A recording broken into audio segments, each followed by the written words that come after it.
My name's Tom Johnson. I'm the mayor of the village of Somerset. I'm here at the Somerset Builders Club today. I'm Zach. I was an intern under Mayor Johnson for about 2 years, and I've been helping him with some videos on AI. So today, Zach's going to help us record a video showing how he saves money on his monthly food bill. Zach, do you want to tell a little bit about what you've done and what we're going to do today? So what I did was I figured out that I was spending too much money on food, and it was taking a little longer than I thought it should. So I thought, what's a way that I can fix this? So years back when I was a senior in undergrad, I said, I'm going to try to cook for about a week and freeze it, see how that goes. And then it turned into a month. And then I taught people how to do that on social media. Now I did all this by hand. I would manually seek out what kind of recipes worked. How can I optimize it? How many dishes do I need? How many meals does each dish make? And then I did all this, and it took me honestly over 100 hours to do all of it, to make little cookbooklets for myself, optimize the process. And we said, hey, what if we could do this using AI and skip a lot of the hours that I'd spent doing it that way? And let's see if this could be a more efficient way. And if AI was around then, how much time would I have saved? So that is what we're going to do. And we're going to see just how that goes.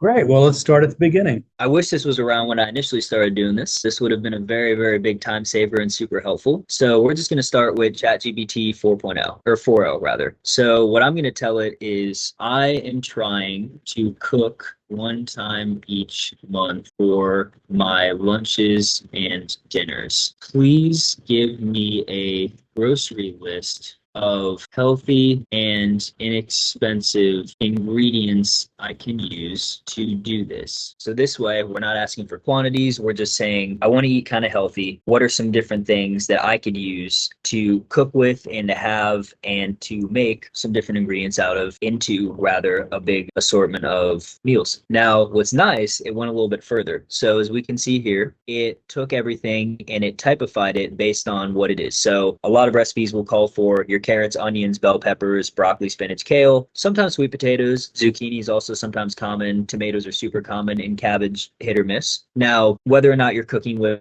apples, bananas, oranges, and frozen berries, it does specify for smoothies or desserts. So that's kind of nice to know that it's trying to think through not just the entree, but it's thinking of everything. So maybe apples, bananas, oranges is more so your side dishes, something to have with it. And then it tries to give me a diverse range of proteins. So it has chicken breast, buy in bulk and freeze. I like that it's telling me that, saying, hey, if you have too many, you can get a bunch of them. You can freeze what you don't use, and you can cook what you use. As someone who has quite literally done that, I very much recommend it. Ground turkey is also known to be lean and pretty healthy, so that's good. And then your beans are a very inexpensive, which is something I asked for, and a healthy alternative. So it even gives you a couple. You can do black beans, chickpeas, kidney beans. Lentils are also great. Eggs and tofu, brown rice, quinoa, whole wheat pasta, and oats. Notice it doesn't say white rice because I said try to make it healthier. So it's kind of nice to see that it's trying to take note of that. And then dairy and dairy alternatives. That's kind of interesting. So it's not knowing if I have any sort of dietary restrictions or if I'm lactose intolerant. So it says Greek yogurt, then it has milk. It says it could be almond milk. It could be soy milk if you want. And then cheese, blocker shredded. And then canned and jarred goods. It's got the diced tomatoes, tomato paste, coconut milk, vegetable broth, all those things I use a lot when I'm cooking. And then frozen, your mixed vegetables, peas and corn, things like that. Even get spices and condiments, which is nice. So your olive oil, salt and pepper, garlic powder, onion powder, paprika, cumin, dried herbs like basil, oregano, thyme, soy sauce. So those are all pretty common and relatively healthy. And then other essentials, whole grain bread, tortillas, any sort of nuts, gives you some different ideas, and nut butters. So then it has tips, a couple tips. So batch cooking, prep some large batches. Soup, stews, casseroles, and stir fries can be portioned and frozen. Those are things I very much like and I use a lot. So I can very much attest to those being frozen well. They make a lot and they're pretty inexpensive and healthy. Mix and match, use ingredients to make different combos, salads, grain bowls, wraps. So if you notice, the things that it gave us are conducive to that, which is helpful. Storage, invest in good quality freezer safe containers, keep your meals fresh. That's something I've always talked about, so I very much agree. And then versatility, choosing ingredients that can be used in multiple recipes to avoid waste. Kind of redundant with the mix and match, but it's true. So it says by following this, you can ensure you have nutritious, cost-effective lunches and dinners throughout the month. So then, with all this stuff it's created, I can now say, I want to make about 10 meat or dishes, different dishes each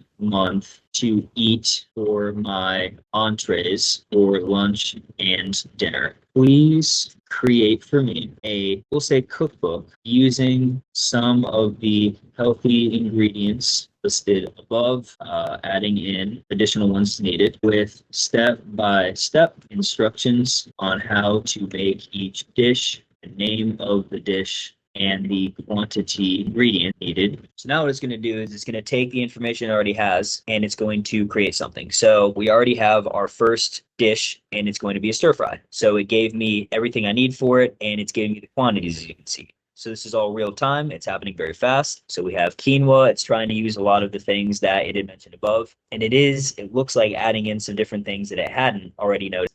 So I'm noticing curry. I didn't see it mention curry specifically. It's now added that. So it's got all these things going. It's added fish. It didn't mention fish before, but fish is a healthy thing to eat. And it even has Fahrenheit and Celsius because I didn't specify, hey, I'm in the United States. Hey, I'm in the UK. So it's giving me a little bit of both. So that way I could do either. And then once it's all done with that, it tells me this mini cookbook should help you prepare a variety of healthy and delicious meals for your lunches and dinners throughout the month. So it's listening to what I said. I said about 10. It gave me 10. Now you could specify, you give it leniency or be more strict with stuff. Now, the one thing that I will do to take this a little bit of a step further is I will say, with the information in the cookbook, please take the ingredients listed and sum up how much of each ingredient I need to buy in its minimum quantity to be able to make all 10 recipes for the month if I got groceries one time only. So now what I'm hoping it does is I'm hoping that it says, okay, I'm going to show you how many carrots you need, how many onions you need, and it's already starting to do that. So it's taking its own work, and actually what I'm noticing it's doing right now is it is looking from the initial list that it had made, and it is taking all those things and seeing where did it use that or not in the different recipes that it suggested to me. So sometimes it gets close, but not exactly to what you're hoping it does. And this would be one of those times where it's close to what you're asking, but it might need a little bit of help to fully understand what all it's trying to add in. It has that. And now if we wanted to, we could sit and iterate on it more so. Could it estimate how much it would cost to buy this grocery list? Let's see. What is estimated cost to purchase all of the listed ingredients above in the United States? So I want a general geographic area, and it is going to tell me it varies. This doesn't seem super far off. Some of it is a little low, I'm noticing, but a lot of it is pretty fair. Now, obviously, the olive oil, you're not going to buy 8 tablespoons. So I'm wondering, is it dividing from getting a thing of olive oil? How big is that thing of olive oil? Are you going with the biggest thing that you have? Are you going with the smallest? So it's estimating about $82. And that can fluctuate based on region, store selection, availability. Now, you could probably go and say, for Kroger, how much do you think this would be? For Meijer, how much do you think this would be? Right? Say, ask Kroger in Columbus. If the ingredients were bought in Columbus, Ohio, Kroger, how much would they cost then? And let's see what it does. So it's probably going to the Kroger website, or it's going into the app or whatever different things that Kroger has available. And it's saying, okay, let me pull these out. And you notice these are getting more granular. So we have $1.20 for a couple lentils. So it's doing more succinct math, it looks like, than it was before. And what's interesting, 107.90. So it's not a round number of $82, I believe, what the other one was. It's now higher, and it's getting into pennies, not necessarily 92 cents or something, but 90 cents. So it's looking at typical prices across the board in Columbus, Ohio. It's also looking at the Kroger, the weekly ad. Why don't we just ask it based on the Kroger weekly ad? Could you adjust the recipes to take advantage of any weekly specials? So you can see in real time what it's thinking of. So it told you it searched across 5 different sites, and it's saying, hey, chicken breast, there is currently a sale on that. So it's saying more so adjust the recipe quantities and use more chicken breast if you want and freeze any extra. So instead of going in and directly changing the recipes, it's saying use these different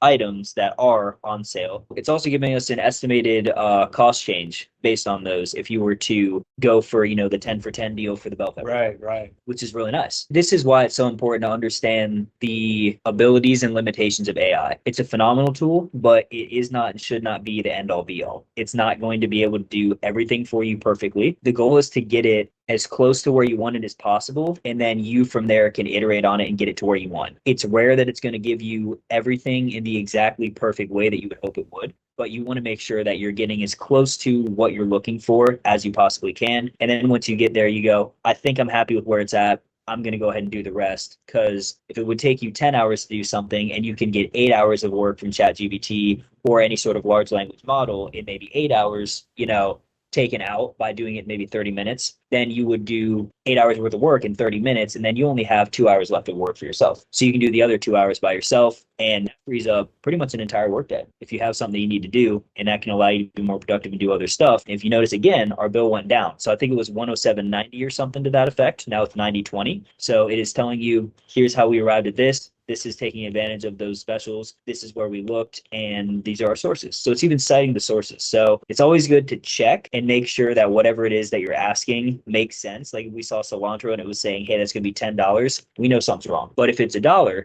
that could seem reasonable. That could make sense. Or lime, the juice of the lime, about 50 cents. That makes sense.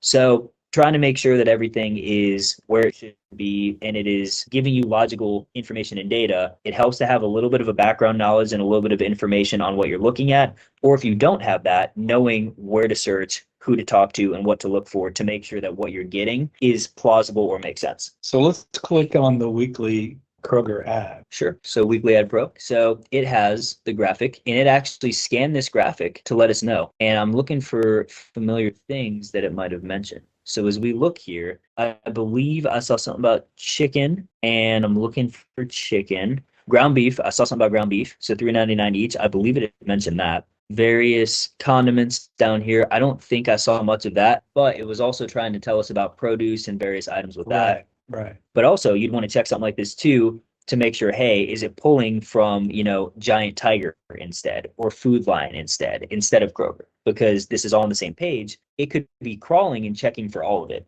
So that could be something that could be a problem, where it could say, oh, well, Food Lion has chicken breasts on sale, and you show up to Kroger thinking Kroger has it, but it looked at the whole page and said, well, Kroger's ad was here, so it's all Kroger. It's like, well, no, Kroger has its own things, but by going to the page that Kroger's on, it pulled everything. So again, it's checking, it's making sure, it's being aware and cognizant and conscientious of what you're querying for, what you're getting as a return output, and making sure that it all makes sense. Okay, so now you've got your shopping list and you're ready to head to Kroger's. Let's say you've done that, you've spent $90. How does that compare with what you were spending? That would be lower than what I would spend, probably, because it's taking advantage in real time of the deals. Okay. So a lot of the cookbooklets that I made are things that I make every April. So I have like an April cookbook. That's not optimized. So that's not something that's in flux or changed. I made it once for recipes that I like without looking at what was on sale and all that. And that doesn't take that into account. So even though I'm saving money there, I could save more if I optimized using something like ChatGPT and said, hey, I could go on here and say, here's my cookbook. Here's what I'm making for April. What can I do with this that's better though? What can I do with this that would make this even more cost effective for me? Are there things in here that are on sale? Should I make more of a certain thing because it's on sale? Should I make less of a certain thing because the price is up? Can you check to see historically, is this price more or less than it was 6 months ago? Things like that. All right, so now you've got all your ingredients and you brought them home to your apartment. Now let's ask it for how to cook those 10 recipes at the same time, and how long will it take, and step by step, what should you do? So I'm asking it, how can you cook all of the recipes in the shortest amount of time by trying to have something in the oven at all times and 1 or 2 recipes on stovetop cooking simultaneously? How quickly can you cook all 10 recipes if optimizing time and cooking space? What steps should be taken to do this, and what recipes in which order should be made? Now, sometimes you give it too much and it struggles. So let's see how it does. So it's going the route of chop your vegetables, prep your proteins, gather your ingredients, and it's even telling you how to do that. So that's funny, because when I would cook on my live streams, I would say I'm always going to prep my vegetables first because you don't have to worry about cross-contamination. Then you do your meats, because then that starts to get dicey. So I would prep all the vegetables for every single dish. So I found that to be most efficient. It's funny that it says that. So it's telling you rounds. So round 1, oven and stovetop, 30 minutes, oven, 30 minutes stovetop. Round 2, oven and stovetop, 30 minutes, 20 in the oven, 30 in the stovetop, but it's going the longest amount of time. So it's showing you the breakdown. Even though you're only 20 minutes in the oven for 1, you're still going to have the 30 on the stovetop. So round 2 is still 30 minutes. Prep and cook time, it's saying you need 1 hour, 40 minutes to cook or about 2 hours, including overlap and plating, which is very nice because it's not in a perfect efficiency from one thing to the How does next. that compare with your experience? That will probably be a little too low, but they're also making different recipes than I do. And my recipes tend to be, it was different because I live stream it. So I go a little slower because I'm talking to people, I'm answering questions, all that, making sure people can see stuff. But I would say about 4 hours of actual cooking, counting the prep work and going slow, but I tend to go slower and more meticulously on purpose. So I would say 3 to 3.5 hours would be more fair. So hour 40 versus 2 hours. If you have the right recipes, this can happen. This can be done. I would say that this is a pretty efficient thing. And if you are doing 2 on stovetop and 1 in oven, it is feasible because that's 3 recipes right there. Do each of those in about an hour, then you can get 6 different dishes done in 2 hours. So that's not out of the realm of possibility. You don't have the recipes yet. So ask for step-by-step recipes and what to do in detail, step by step. How's that? Sure. And then let's see if that gets us where we need to go. And then let's see if we can get portion size and calorie count. So please give me a step-by-step guide to making the recipes as time efficient as possible with a detailed breakdown of all 10 recipes.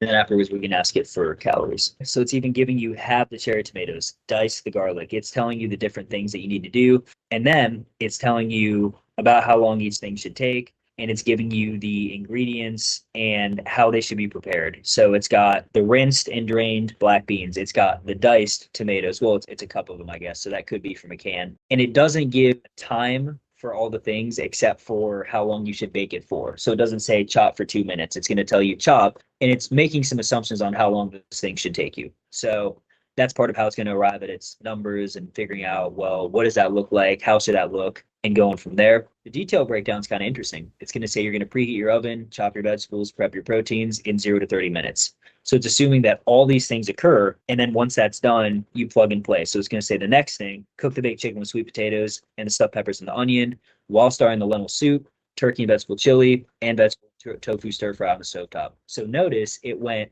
3 different dishes on stovetop. So now that's 4 total dishes, 1 in the oven, 3 on stovetop. So you got 4 of your 10 right there. And it's estimating that takes 30 to 60 minutes to do all of them. That would be very difficult to do because obviously doing 4 different dishes at the same time is a lot. I usually don't do above 3 and I'm most comfortable doing 2. And that has 60 to 90 minutes for the next one. Please tell them that you're not comfortable doing more than 2 More than 2 at a time? at a time. See if it Sure. can adjust. I am not comfortable cooking more than 2 dishes at a time. Can you please adjust the time spent cooking estimations with that in mind while still optimizing for the least amount of time spent cooking in this manner?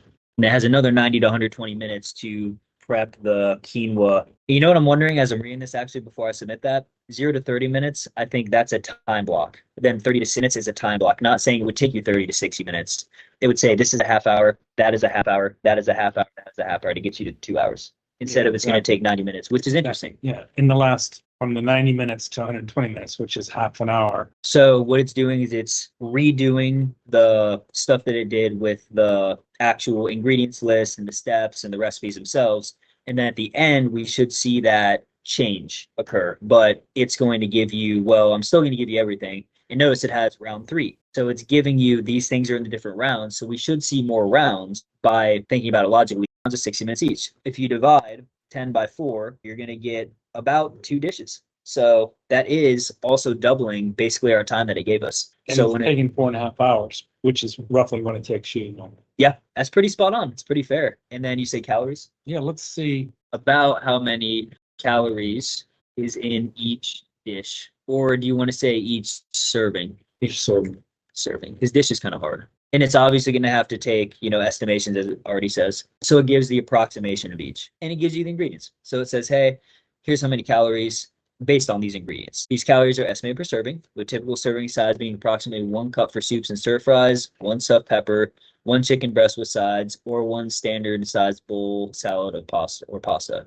Adjustments in portion size will alter the calorie count accordingly. It is using some deductive reasoning to figure out if you want it calorie count wise, I need to have a standardization. So it needs to be a cup or it needs to be a chicken breast. And it tells you that too. It says, hey, here's the count. and here's why it's that. And then from there, you could check it and make sure it passes the smell test. To me, all those numbers look fine. I don't see any numbers. I'm not seeing 2,500 calories. I'm not seeing 7 calories. I'm seeing 350, 400, 300 calories for very logical things. Here's something to Sorry. note. We're in ChatGPT, and we've been saying ChatGPT cannot access the internet, but it just did. 4.0 is only a week old, so maybe 4.0 has the capacity that 3.5 did not have. Things you would ask an older version of ChatGPT, or even the same version of ChatGPT, can return different results. So I've done it where I've queried the same thing, and then I open up a brand new one within the same application using the same version, and I query it again, and I get a different answer. So it gives you predictive information, but depending on where it pulls from and how it goes about it, it can vary. So it doesn't mean that it's lying or it's wrong or it's getting new updated information 3 seconds later. It just means that it's not an exact science of it's always going to return this output for this input. It's going to give you what it's giving you based on how and what it's searching for and finding at the time and the predictive nature of the large language model at that time. It's kind of like when you take data. Data is immediately outdated once it happens because it is a snapshot. You could take that data a day, a week, a month, a year later, that data could change. It could be similar, but it's only ever what it is at that point in time. Good. Well, I think we've mastered this task. Let's switch now for fun. Let's say that we want to do a short story. My buddy Zach is going to be the star of a short story where he does all this in the style of Zach is going to channel Rachel Ray, but he's on, let's say, it's a cross between Rachel Ray and Hell's Kitchen, and you're a bit nervous. Let's do a comedy short story about you and how successful you are creating this menu. If we went to a different prompt, I'd have to kind of re-explain to it what I was trying to do. But since it already knows me and it knows what I'm trying to do, I say knows me lightly, but it has all this prior information. Once you leave the prompt, so too does your information you put in. So if we opened a different prompt and we said, hey, based on the recipes that you gave me, create XYZ, it would be not sure what those recipes were because each one is siloed and exists by itself. So it's definitely important to just quickly note that. Assume that the recipes above are part of a challenge on a cooking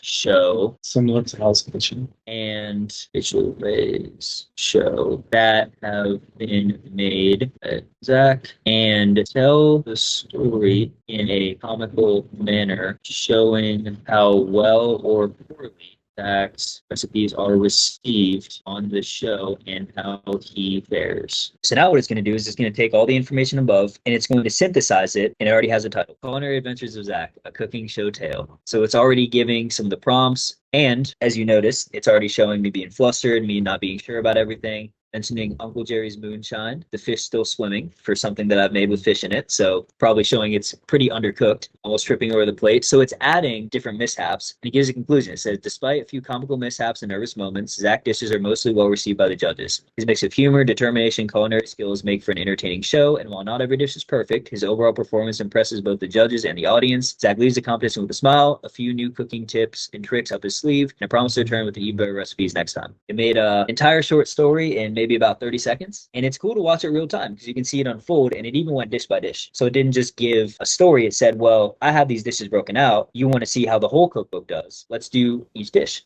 by dish. Let's check and see, can we add the image generator to this chat stream and ask it to do a graphic for maybe a book cover for the short story? Replicate the above monthly Cookbook into one big cookbook that 10 recipes for each month of the year. So this could be beefy. So it's a year-round cookbook, 10 recipes for each month of the year. Started to do the ingredients in February, but not January.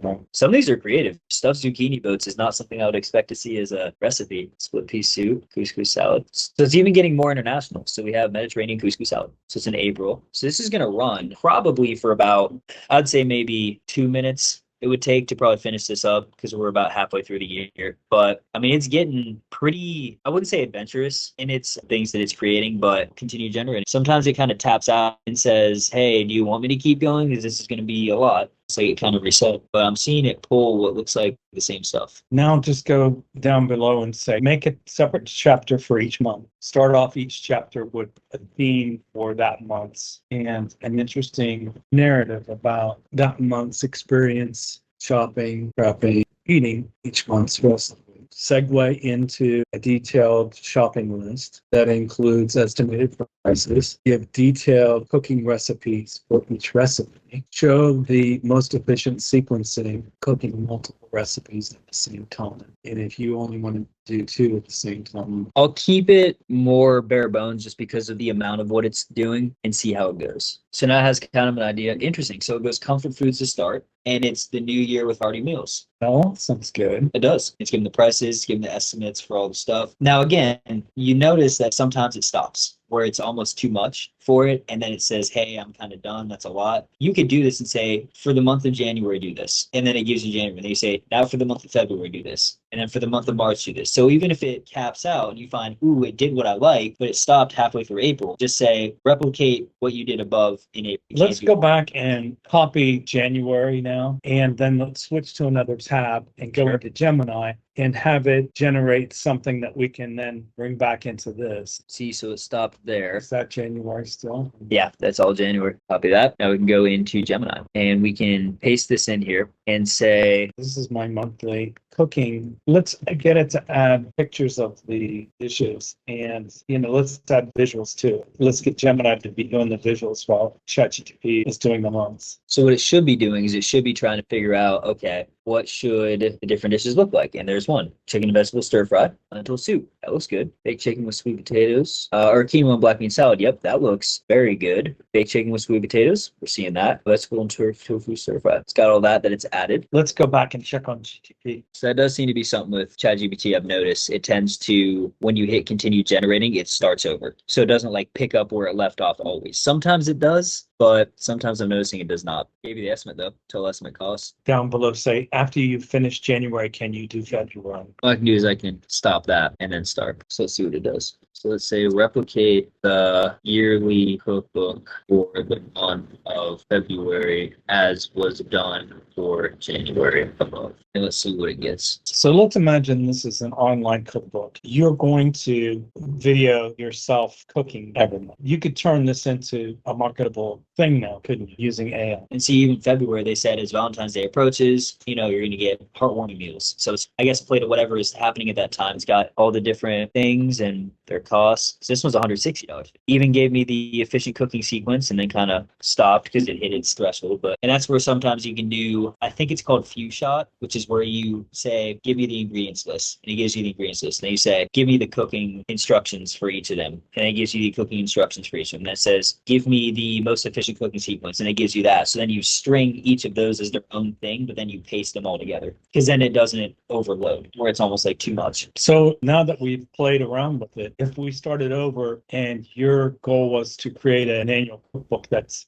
marketable and professional, how long would it take you to do something like that with the pictures from AI as well? I would say it would probably take me 2 hours or less. And admittedly, when I did it all by hand, even without pictures, handwriting everything, figuring out different recipes, figuring out minimum ingredients amounts, setting it up, it probably took me over 100 hours to do it for 12 months of the year. This definitely shows just how powerful AI is and what all it can do for you, because as you're looking to save time to do something that might be more so tedium than something that is difficult, you can do those tedious tasks and put those on AI to have AI do it instead of you doing it. Right. And even simultaneously, you're able to do other things while it's doing it in the background. So like you said, hey, while it's doing the write-up for February, let's go in and let's have it start making something in Gemini with the pictures. And as we saw when we went to Gemini, we have our pictures. You're able to use all those AI-generated pictures for whatever you would like, including a cookbook. That looks pretty real to me. Cool. AI generation's come a long way.